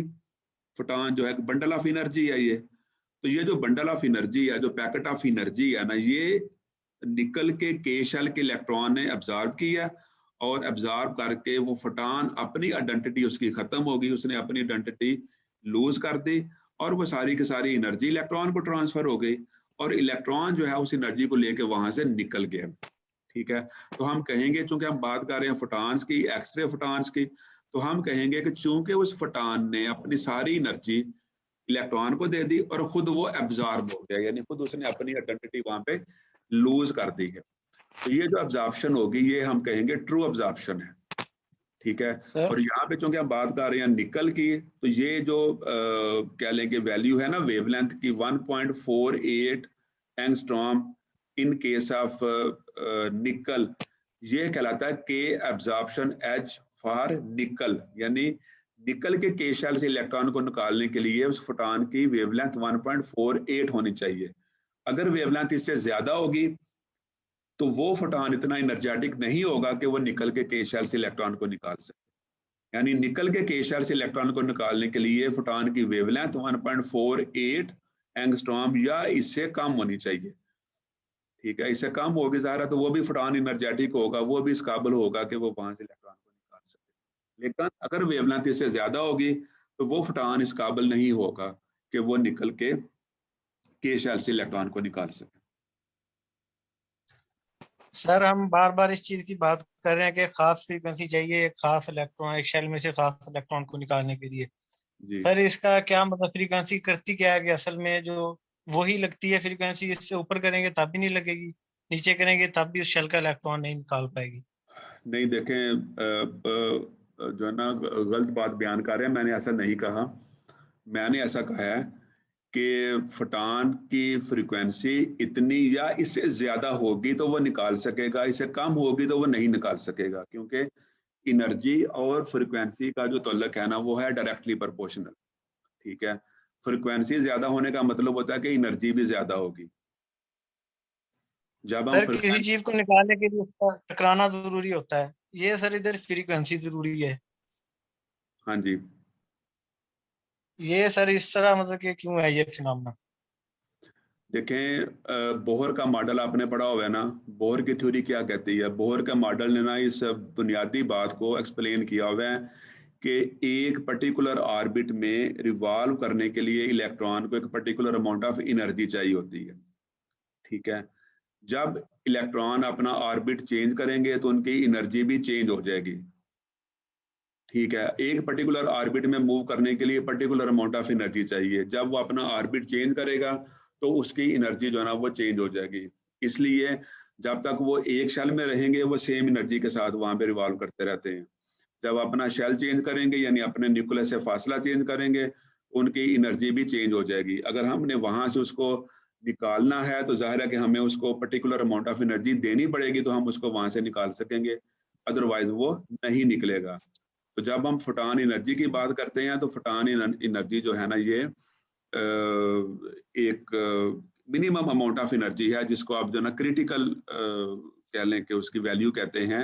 एक क्रिटिकल वैल्यू है एनर्जी की, अगर आप उसको उतनी एनर्जी या उससे ज्यादा देंगे तो वो इलेक्ट्रॉन वहां से निकलेगा, अदरवाइज अगर उससे कम एनर्जी देंगे तो वो एनर्जी इलेक्ट्रॉन अब्जॉर्ब भी नहीं करेगा, उसको थैंक यू वेरी मच कह के वो वापस कर देगा। नहीं सर, अगर इस तरह बात है सर, हम बोर की बात क्यों मानेंगे? इतना गुस्सा करता है सर। यार ये जो ना बात सुनो हसनैन साहब, आपसे मेरा मशवरा ये है कि आपने अगर ये बातें जो ना ज़्यादा डिटेल में डिस्कस करनी है ना, तो आप बाकी क्लास का वक्त ज़ाया ना करो, आप मेरे ऑफिस आ जाया करो, तो वहाँ पे आके आप ना जितनी देर आपका दिल करे ना, आप वहाँ पे ये बात डिस्कस कर सकते हो और समझ सकते हो। यहाँ पे आप जो ना बाकी क्लास का वक्त भी ज़ाया करते हो और जो मेरा टॉपिक होता है पढ़ाने वाला वो रह जाता है। जो बातें मैट्रिक और एफएससी लेवल की हैं, जो बातें वहाँ पे पढ़ाई जा चुकी हैं, मैं उधर मतलब बहुत थ्योरी यहाँ पे तो मैं पूरी नहीं पढ़ा सकता।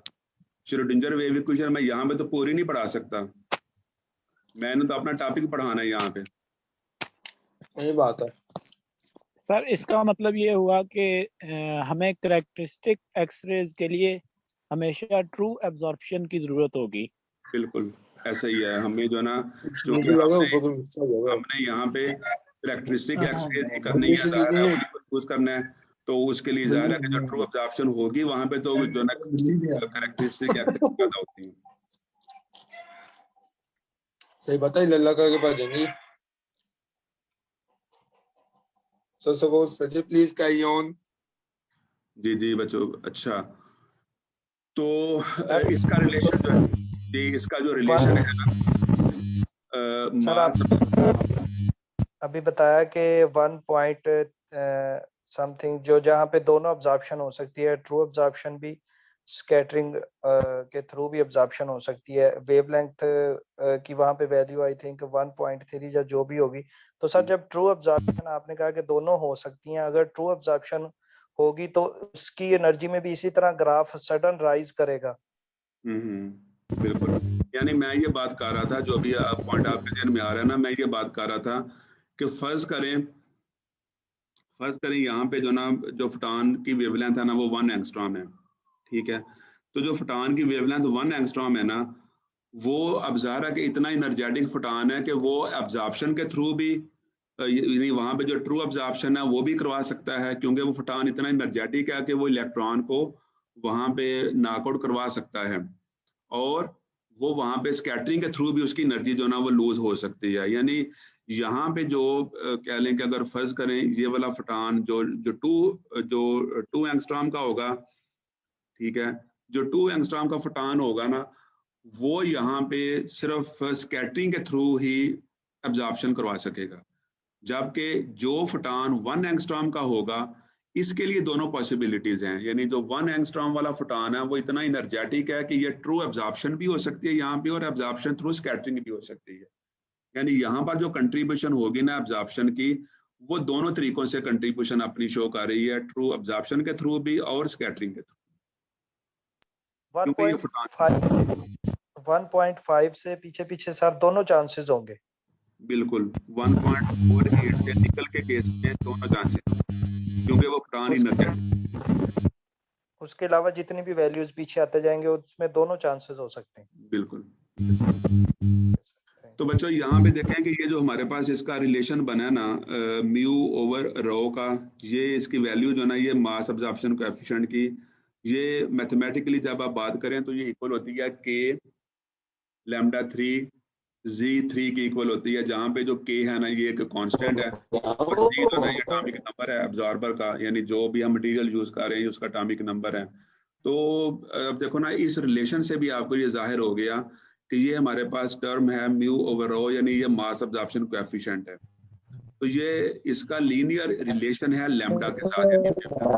मतलब ये है कि वेवलेंथ जितनी ज्यादा होगी एब्जॉर्प्शन भी उतनी ज्यादा होगी, और वेवलेंथ जितनी कम होगी एब्जॉर्प्शन उतनी कम होगी, उसमें डायरेक्टली रिलेटेड है। यानी लैम्डा ज्यादा होने का मतलब ये है कि फ्रीक्वेंसी कम होगी, ठीक है, यानी एनर्जी कम होगी, तो ज़ाहिर फिर एब्जॉर्प्शन भी ज्यादा होगी। और अगर वेवलेंथ जो है ना ये कम है तो फिर फ्रीक्वेंसी ज्यादा होगी और एनर्जी भी ज्यादा होगी और एब्जॉर्प्शन जो है ना ये कम होगी। यानी इसका जब आप डायरेक्ट वे में बात करेंगे तो मास एब्जॉर्प्शन कोएफिशिएंट जो है ना ये वेवलेंथ के साथ डायरेक्टली रिलेटेड है, ठीक है बच्चों। और दूसरा ये बात तो खैर हम शुरू में भी पढ़ चुके हैं कि जो एक्सरेज है ना, इनको आप दो तरह से डिफाइन कर सकते हैं। एक हमारे पास होती हैं सॉफ्ट एक्सरेज और एक हार्ड एक्सरेज होती हैं। सॉफ्ट एक्सरेज क्या होती हैं? जिनकी वेवलेंथ ज्यादा होती है। ज्यादा वेवलेंथ से मतलब ये है कि इनकी एनर्जी कम होगी क्योंकि इनकी फ्रिक्वेंसी कम होती है। तो ये सॉफ्ट एक्सरेज होती हैं और ये जल्दी अब्जॉर्ब हो जाती हैं। और जो हार्ड एक्सरेज होती हैं, हार्ड एक्सरेज की वेवलेंथ कम होती है, एनर्जी ज़्यादा होती है, मीन ये ज़्यादा देर तक पेनिट्रेट कर सकती हैं, ज़्यादा लंबे फासले तक ये पेनिट्रेट कर सकती हैं, इसलिए हम इनको जो है ना हार्ड एक्सरेज कहते हैं। और जो सॉफ्ट एक्सरेज हैं इनके अपने इस्तेमाल हैं, जो हार्ड एक्सरेज है ना इनके अपने इस्तेमाल हैं। और हार्ड और सॉफ्ट एक्सरेज ये दोनों हम डिफाइन करते हैं on the basis of their wavelengths. तो बच्चों सर जो आपने इक्वेशन बताई है उसके जरिए सर वो जो अब्जॉर्प्शन पीक है, के अब्जॉर्प्शन है सर, उसको कैसे एक्सप्लेन करेंगे? सर हम क्रिस्टोग्राफी में सॉफ्ट एक्सरेज यूज करते हैं। हाँ जी, यहाँ पे सॉफ्ट एक्सरे यूज होंगे। जी जी ओके सर। सर ये जो इक्वेशन है म्यू ओवर रो वाली, इसको सर कोई के अब्जॉर्प्शन एज जो है इसके मुताबिक कैसे सर बनेगी ये? इधर तो सर अचानक ठीक आ रही के अब्जॉर्प्शन यहाँ पे जो है ना, यहाँ पे ये वाली जो इक्वेशन है ना, पहली बात तो ये है कि ये वाली जो इक्वेशन है ना, ये यहाँ इसका ये जो पोर्शन है ना, ये वाला यहाँ से लेके यहाँ तक ये इसकी एप्लीकेबिलिटी जो है ना वो सेपरेट है, और यहाँ से लेके यहाँ तक इसकी जो एप्लीकेबिलिटी है ना वो सेपरेट है, और दरमियान में के जो है ना यहाँ पे एक कांस्टेंट आ रहा है। ठीक है, तो इसलिए जब हम इस रिलेशन को अप्लाई करते हैं ना इस रिलेशन के ऊपर, तो यहाँ से लेके यहाँ तक हम इसको सेपरेटली अप्लाई करते हैं, और यहाँ से लेके यहाँ तक हम इसको सेपरेटली अप्लाई करते हैं। ये इकट्ठी अप्लाई नहीं होती, क्योंकि ये लीनियर इक्वेशन जो है ना ये सिर्फ एक पोर्शन के लिए आप इसको एक वक्त में अप्लाई कर सकते हैं। यहाँ से लेके यहाँ तक सेपरेटली अप्लाई होगी, और यहाँ से लेके यहाँ तक ये सेपरेटली अप्लाई होगी। और सर दरमियान वाली का क्या बनेगा? नहीं, दरमियान वाली तो वहां पे तो एक सडन राइज आ रहा है ना, वो तो ट्रू अब्जॉर्प्शन हो रही है, यहाँ पे तो सडन राइज हो रहा है, यहाँ पे आप इसको अप्लाई नहीं कर सकते। सर डब्ल्यू के वाली इक्वेशन जरा बता दीजिए। डब्ल्यू के वाली इक्वेशन हम पहले पढ़ चुके हैं ना। डब्ल्यू यहाँ पे बेसिकली वो एनर्जी है, देखो ना, डब्ल्यू के से मुराद ये है this is actually the minimum amount of energy which is required to knock out K shell electron from nickel, या किसी भी एलिमेंट जिसकी आप बात कर रहे होंगे। तो ये जो के है ना, ये के यहाँ पे वो शेल को शो कर रहा है। अगर आप एल शेल की बात कर रहे होंगे तो आप इसको डब्ल्यू एल कह सकते हैं। ठीक है, तो ये के बेसिकली यहाँ पे शेल को रिप्रेजेंट करने के लिए इस्तेमाल हो रहा है। तो ये अमाउंट ऑफ एनर्जी या एच म्यू यहाँ पे ज़ाहिर है वो इक्वेशन लिखी हुई है। एच म्यू नहीं पता आपको, एनर्जी होती है, एनर्जी कह लें या वर्क कह लें, एक ही बात होती है। और यहाँ पे उसने क्या किया हुआ है कि ये जो म्यू है ना इसकी value c over lambda put कर दी है। C is equal to mu lambda होता है, तो वहां से आप जो ना म्यू की वैल्यू निकाल के यहाँ पे पुट कर दें तो ये आपके पास ये रिलेशन आ जाएगा। सिंपल सी बात है ये डायरेक्ट इक्वेशन सर यूज करेंगे ये एच म्यू। हाँ जी, ये आपको बताएगी, ये जो इक्वेशन है ना ये आपको बताएगी कि किसी भी पर्टिकुलर शेल से किसी भी पर्टिकुलर लेवल से इलेक्ट्रॉन को नॉक आउट करने के लिए आपको ना कितनी एनर्जी चाहिए होगी।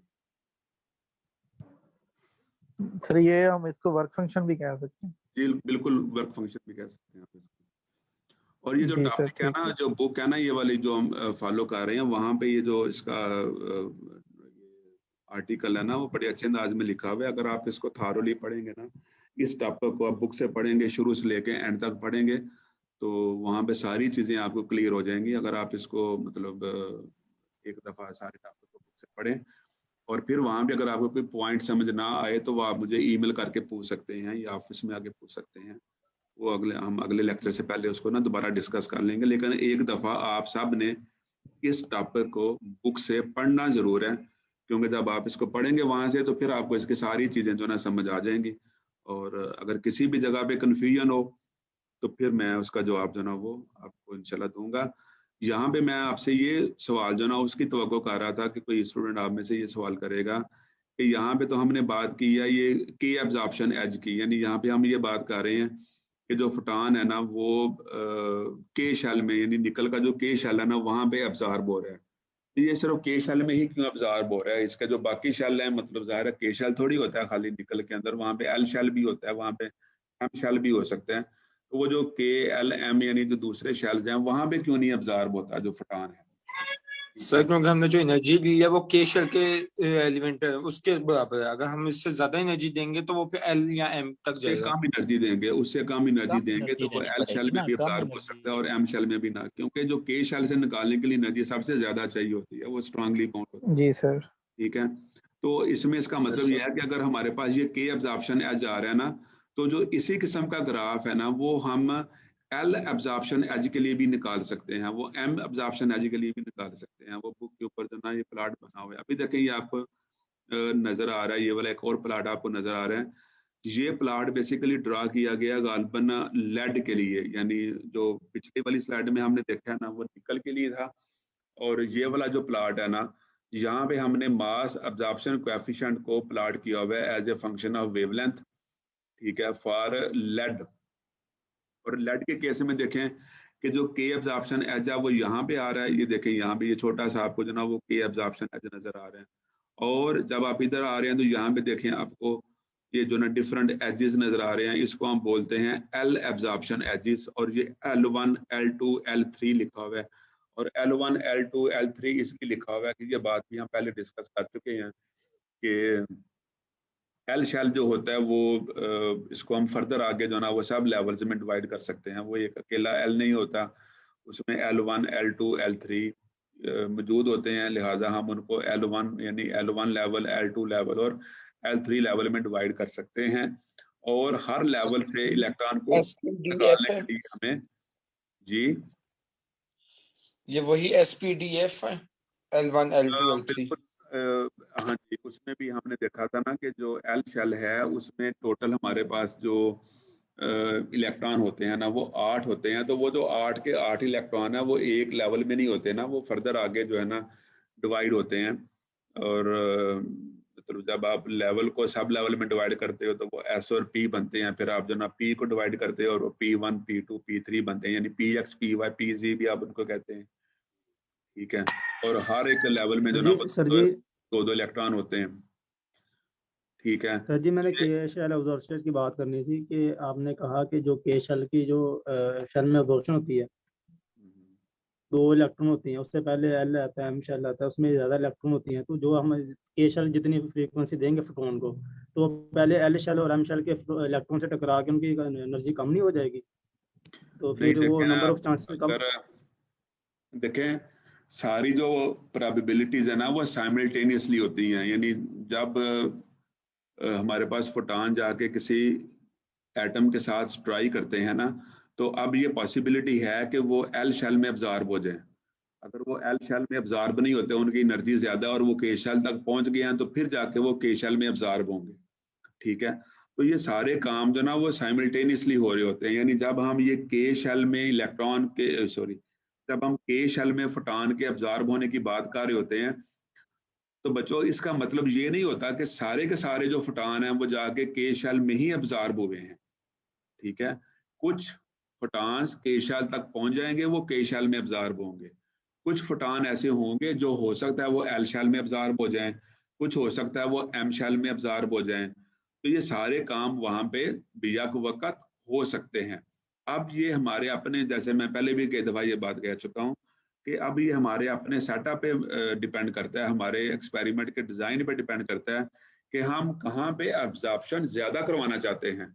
हम एल शेल में अब्जॉर्प्शन करवाना चाहते हैं या के शेल में या एम शेल में, तो हम अपने एक्सपेरिमेंट को इस तरीके से डिजाइन करेंगे कि जो काम हमारे लिए फायदेमंद है उसकी प्रोबेबिलिटी मैक्सिमम हो जाए और बाकी प्रोबेबिलिटी मिनिमम हो जाए। बहरहाल सारे काम साइमल्टेनियसली वहां पे हो रहे होते हैं। अब देखें ना, जब आप इन दोनों को कंपेयर करते हैं तो यहाँ से आपको इस चीज की ना समझ आ जाएगी। जब आप इनको कंपेयर करेंगे तो मुझे ये बताएं कि ये के शेल है और ये एल शेल है, ठीक है। जब आप इन दोनों को कंपेयर करते हैं तो ये ग्राफ आपको क्या बता रहा है? क्या एल शेल से इलेक्ट्रॉन को निकालने के लिए एनर्जी ज्यादा चाहिए या के शेल से निकालने के लिए एनर्जी ज्यादा चाहिए? के शेल में, ठीक है, के शेल में ज्यादा। और यहाँ पे आपको नजर भी आ रहा है कि देखो ना, यहाँ पे वेवलेंथ की वैल्यू ज्यादा है, यानी एल शेल की L1 की वेवलेंथ आप यहाँ से रीड करेंगे, L2 की वेवलेंथ आप यहाँ से रीड करेंगे, L3 की वेवलेंथ आप यहाँ से, तो ये वेवलेंथ ज्यादा हो रही है, ठीक है। तो वेवलेंथ ज्यादा का मतलब है कि एनर्जी कम। इसका मतलब ये है कि जो कम एनर्जेटिक फोटॉन होंगे, जो कम एनर्जेटिक फोटॉन होंगे वो एल शेल में स्ट्राइक करके तो वो उधर ही अब्जॉर्ब होने के चांस हो सकते हैं, ठीक है। इसलिए देखें ना यहाँ पे कि जो मास अब्जॉर्प्शन कोएफिशिएंट है ना वो एल शेल की वजह से उसकी वैल्यू ज्यादा आ रही है, ठीक है। जबकि जो एनर्जेटिक फोटॉन होंगे वो पहुंचेंगे के शेल तक। अब देखो ना यहाँ पे वेवलेंथ कम है, ये वेवलेंथ कम होने का मतलब ये है कि एनर्जी ज्यादा है, यानी जो मोस्ट एनर्जेटिक फोटॉन होंगे वो के शेल तक पहुंचेंगे और वो वहां पे अब्जॉर्ब होंगे, ठीक है, और वो वहां पे जाके अपनी आइडेंटिटी जो ना लूज करेंगे। तो ये काम साइमल्टेनियसली हो सकते हैं। जो फोटॉन्स हैं वो एल शेल में भी अब्जॉर्ब हो सकते हैं, वो के शेल में भी अब्जॉर्ब हो सकते हैं, और मतलब जो भी उनके लिए फिजिबल स्पॉट है एनर्जी अब्जॉर्प्शन के लिए वो वहां पे अब्जॉर्ब हो जाएंगे। लेकिन सर जो इनकी स्पेसिफिक वैल्यू है, मतलब जैसे पीछे हमने इसका निकल के बारे में कहा कि 1.48 पे ये के से जो है ना एब्जॉर्प्शन होगी, बिल्कुल, तो इसका मतलब है कि इसके अलावा कोई भी साइमल्टेनियसली काम तो नहीं हो रहा होगा कि ये एल से भी करवाए या मतलब एम से भी करवा ले। बिल्कुल ऐसे ही है। देखे ना, वो तो किसी एक मटेरियल की जब हम बात करेंगे ज़ाहिर तो उस वक्त तो हम किसी एक से डील कर रहे होंगे ना। अगर हमारे पास निकल है तो हम निकल से डील कर रहे होंगे, अगर कॉपर है तो हम कॉपर से डील कर रहे होंगे, अगर लेड है तो हम लेड से डील कर रहे होंगे। तो किसी एक मटेरियल के अंदर भी जो एब्जॉर्प्शंस हैं वो सारी की सारी साइमल्टेनियसली हो रही होंगी। वो के शेल में भी अब्जॉर्ब हो रही होंगी एक्सरेज, वो एल शेल में भी हो रही होंगी और वो एम शेल में भी हो रही होंगी।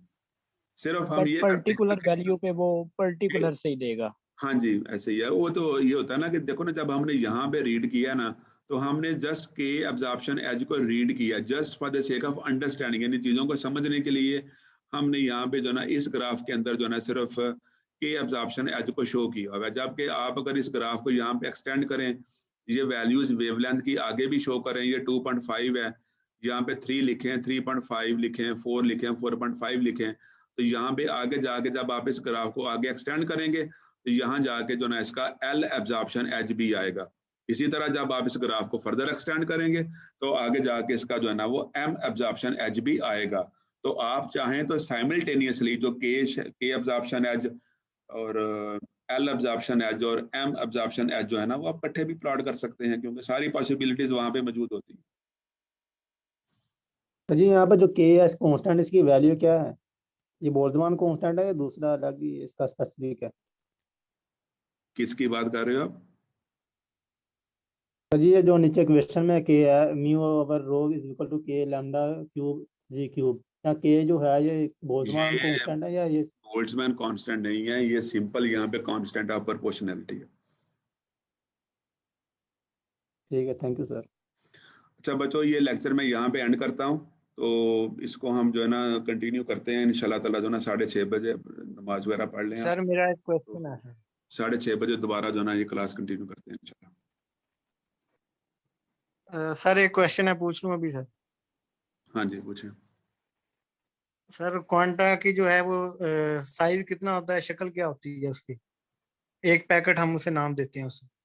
जस्ट वो एनर्जी पैकेट है, और एनर्जी पैकेट जो है ना is equal to H mu इसका फार्मूला है, ठीक है। तो इसका मतलब ये है कि फोटॉन की जो एनर्जी है ना वो वेवलेंथ पे डिपेंड करती है। और इलेक्ट्रोमैग्नेटिक स्पेक्ट्रम जो मैंने आपको पढ़ाया था, मैंने शुरू ही यहाँ से किया था कि हमारे पास जितनी भी इलेक्ट्रोमैग्नेटिक रेडिएशन हैं उनकी एक वाइड रेंज है। लोएस्ट जो वेवलेंथ है वो कहाँ से स्टार्ट होती है, वो जो है ना 10⁻⁻⁻21 से स्टार्ट होती है, और जाती कहाँ पे है, जो लॉन्गेस्ट वेवलेंथ है वो देख लें आप, जो ना इलेक्ट्रोमैग्नेटिक स्पेक्ट्रम के अंदर जो लॉन्गेस्ट वेवलेंथ है वो कितनी है। तो शॉर्टेड वेवलेंथ और लॉन्गेस्ट वेवलेंथ, और आप उनकी फ्रिक्वेंसीज देख लेंगे। इलेक्ट्रोमैग्नेटिक स्पेक्ट्रम के अंदर शॉर्टेस्ट फ्रिक्वेंसी कितनी है और लार्जेस्ट फ्रिक्वेंसी कितनी है। तो जितनी उसकी फ्रिक्वेंसी की वैल्यू है ना, प्लैंक्स कांस्टेंट की वैल्यू आपके पास मौजूद है, वो फिक्स होती है। तो आप फ्रीक्वेंसी की वैल्यू को प्लैंक्स कांस्टेंट की वैल्यू से जस्ट मल्टीप्लाई करें तो वो आपके पास फोटॉन की एनर्जी आ जाएगी। इस तरह सर हमारे पास सिर्फ एनर्जी आएगी। अगर सर हम उसे पैकेट कह रहे हैं तो उसका कोई साइज भी होगा? तो साइज वही ना, वो तो एक फोटॉन पैकेट, जब हम पैकेट की बात करते हैं तो इसका मतलब होता है कि नंबर सर हमारे पास दूसरे ऑब्जेक्ट होते हैं सर। अगर एक साइकिल है उसका मतलब कि भी साइज है, इस तरह हम उसको कह रहे हैं कि एनर्जी का पैकेट, उसका भी तो साइज होगा ही। फिर पैकेट का मतलब क्या होता है? ये थोड़ी देर बाद नेफ्यू, आपके नेफ्यू की तरह न्यूट्रॉन का कलर भी पूछेगा यार। पैकेट का मतलब ही होता है, पैकेट का मतलब होता है कि नंबर ऑफ फोटॉन्स। अब उसमें जितनी तादाद है फोटॉन्स की वो पैकेट बन जाएगा। उसमें जो ना वो 100 भी हो सकते हैं, 500 भी हो सकते हैं, 1000 भी हो सकते हैं। तो जितने फोटॉन्स की तादाद होगी वो उसका एक पैकेट बन जाएगा। इसमें कौन सी रॉकेट साइंस है? सर ये क्वांटा जो होता है, क्वांटा की जो मैग्नीट्यूड है, क्वांटम ऑफ एनर्जी हम कह लें, ये वेरी करती है ना, मतलब मीडियम टू मीडियम ये और हो सकती है किसी चीज की एनर्जी के लिहाज से देखा जाए। मीडियम देखें, बात सुने, मीडियम टू मीडियम से मुझे नहीं पता कैसे हम इसको डिफाइन कर सकते हैं। मीडियम की बात नहीं करते, हम बात करते हैं उसकी फ्रिक्वेंसी के लिहाज से, क्योंकि प्लैंक ने जो हमें जो कॉन्सेप्ट दिया है, जो प्लैंक्स हाइपोथेसिस है, जो प्लैंक्स थ्योरी है ना, जो प्लैंक कांस्टेंट है, वो उससे रिलेट करता है ना कि आपने ई यानी एक क्वांटा की जो एनर्जी है, एक फोटॉन की जो एनर्जी है, वो आपने कैसे लेनी है, E is equal to H mu से निकालनी है। ठीक है, जहाँ पे म्यू इसकी फ्रिक्वेंसी है और एच प्लैंक्स कांस्टेंट है। और इलेक्ट्रोमैग्नेटिक स्पेक्ट्रम मैंने इसलिए आपको जब ये पढ़ाना स्टार्ट किया था तो मैंने शुरू ही इलेक्ट्रोमैग्नेटिक स्पेक्ट्रम से किया था और आपको बता दिया था कि इलेक्ट्रोमैग्नेटिक स्पेक्ट्रम के अंदर हमारे पास फ्रीक्वेंसी और वेवलेंथ की बहुत वाइड रेंज होती है। ठीक है, तो आप किसी भी रेंज का जो फोटॉन है वो वहां से कैलकुलेट कर सकते हैं। जस्ट आप उसकी फ्रीक्वेंसी की वैल्यू लें और उसको प्लैंक्स कांस्टेंट से मल्टीप्लाई करें, you will get the energy of that photon. और जब आप पैकेट की बात करते हैं, पैकेट ऑफ एनर्जी की बात करते हैं, तो पैकेट का मतलब होता है कि नंबर ऑफ, वहां पे आप जो ना मतलब लिख देते हैं E N is equal to N H mu. और एन क्या होती है वहां पे? एन होती है तादाद, यानी कितने फोटॉन्स की बात कर रहे हैं आप, 50 फोटॉन्स की बात कर रहे हैं, 100 की बात कर रहे हैं, 1000 की बात कर रहे हैं। तो जितने फोटॉन्स आपके पास किसी बंडल में मौजूद हैं, आप उनकी तादाद को उस एक फोटॉन की एनर्जी से मल्टीप्लाई कर दें, वो आपके पास पैकेट ऑफ एनर्जी आ जाएगा। सर फिर इस तरह जो आप कह रहे हैं कि पैकेट एक बनता है, उसको पैकेट में सर फिर कोई अट्रैक्शन की फोर्स भी होगी जो उस पैकेट को इकट्ठा रखता है? ये बोजान आइंस्टाइन जो स्टैटिस्टिक्स है ना, आप उसको पढ़ें कि बोजान की जो ना ये करेक्टरिस्टिक होती हैं कि बहुत सारे जो बोजान है ना वो एक स्टेट में एग्जिस्ट कर सकते हैं। फर्मियान्स डिफरेंटली बिहेव करते हैं, आप एक लेवल में ज्यादा फर्मियान्स को नहीं रख सकते, लेकिन जो बोजान्स हैं उनकी ये प्रॉपर्टी है कि एक एनर्जी स्टेट में बहुत सारे बोजान्स एग्जिस्ट कर सकते हैं, और जो फोटॉन होता है वो बेसिकली बोजान्स होते हैं। ये सर बार बार मैं सर जिससे भी सवाल पूछता हूँ यही लेवल में ले जाता है। उसने ये कहा था सर, असल बात कोई बताता ही नहीं है बीच में, लेवल है क्या असल में? अच्छा, असल बात मतलब आपके ख्याल में असल बात क्या है? मतलब सर कुछ तो होगा, लेवल है तो नहीं उन्होंने कह दिया कि इसका ये इतना लेवल है, फिर अगला जो लेवल है इसका इतना है। सर वही कह देते हैं कि यहाँ के मुताबिक इतना है, इसके मुताबिक उसने ये किया था, अब इसमें दो नहीं आ सकते। ये सर जो बातें हैं, ये बातें ना आपको ना सारी जिंदगी समझ नहीं आनी। जी सर हम नमाज की तैयारी कर लें, 6:30 बजे दोबारा। ठीक है सर, थैंक यू सर, अल्लाह हाफिज़। Thank you.